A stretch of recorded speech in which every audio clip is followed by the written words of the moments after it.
Gwalior diary में आपका स्वागत है। मैं हूं आपके साथ मालविका चौहान। आइए नजर डालते हैं आज की खबर पर।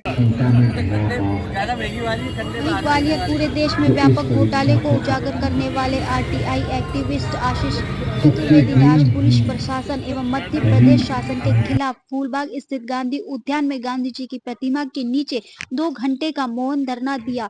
धरने के बाद उन्होंने मीडिया से चर्चा करते हुए कहा कि मैं लगातार भ्रष्टाचार के खिलाफ लड़ता रहा हूं, आज भी लड़ रहा हूं और आगे भी लड़ता रहूंगा। वहीं पुलिस और सरकार के जो भ्रष्टाचार, सेक्स टॉर्शन, ब्लैकमेलिंग के रैकेट को जब मैंने पकड़ा, जो एक देश में और 2 विधान देश में चल रहा है कि आम आदमी, टीचर, डॉक्टर यदि कोई भ्रष्टाचार करे तो मुकदमा कायम, और यदि पुलिस वाले कोई अपराध करे ना तो कोई जांच, कोर्ट ना कचहरी ना जेल। एक देश 2 विधान के विरुद्ध मेरी लड़ाई है।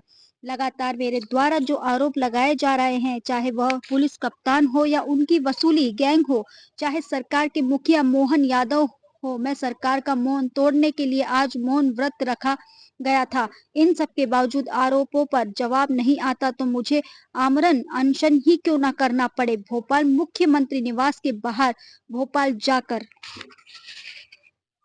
बता आशीष जी, आप यहाँ गांधी जी की प्रतिमा स्थल पर क्या करें गुप्ता जी? बता। लगातार चूंकि मैं भ्रष्टाचार के विरुद्ध लड़ते रहा हूँ और आज भी लड़ रहा हूँ, आगे भी अपनी जीवन की आखिरी सांस तक लड़ते रहूंगा। पुलिस और सरकार के जो भ्रष्टाचार, सेक्सटॉर्शन, एक्सटॉर्शन, ब्लैकमेलिंग के रैकेट को जब मैंने पकड़ा, और जो एक देश और 2 विधान देश में चल रहा है कि आम नागरिक, डॉक्टर, कंपाउंडर, मास्टर कोई अपराध करे तो एफआईआर, पुलिस वाले अपराध करें तो न जांच, न एफआईआर, न जेल, न कोर्ट, न कचहरी। तो एक देश और 2 विधान के विरुद्ध मेरी ये लड़ाई है। लगातार मेरे द्वारा जो आरोप लगाए जा रहे हैं, चाहे वो पुलिस कप्तान हो या उनकी वसूली गैंग हो या सरकार के मुखिया मोहन यादव या सरकार का जो मौन है, उनका मौन व्रत तोड़ने के लिए आज मेरे द्वारा मौन रखा गया था। अगर इसके बाद भी इन आरोपों पर जवाब नहीं आता, दोषियों के विरुद्ध कार्रवाई नहीं होती, तो ये लड़ाई मेरे द्वारा आगे अपने जीवन की आखिरी सांस तक लड़ी जाएगी, चाहे फिर इसके लिए मुझे आमरण अनशन ही क्यों ना करना पड़े, भोपाल में मुख्यमंत्री आवास के बाहर बैठ। क्या लगता है आपके खिलाफ जो कार्रवाइयां हुई हैं उन्हें आप द्वेषपूर्ण मानते हैं या जो आप आरोप लगा रहे हैं उसके बाद हुई हैं? देखिए, मेरे विरुद्ध जो कार्रवाइयां इनके द्वारा की गई, मुझे आज भी भारत के संविधान में पूरा विश्वास है और उसी संविधान में विश्वास रखते हुए मेरे विरुद्ध की गई कार्रवाइयों के बाद मैं स्वयं थाने पहुंचा, आप लोगों की जानकारी में है।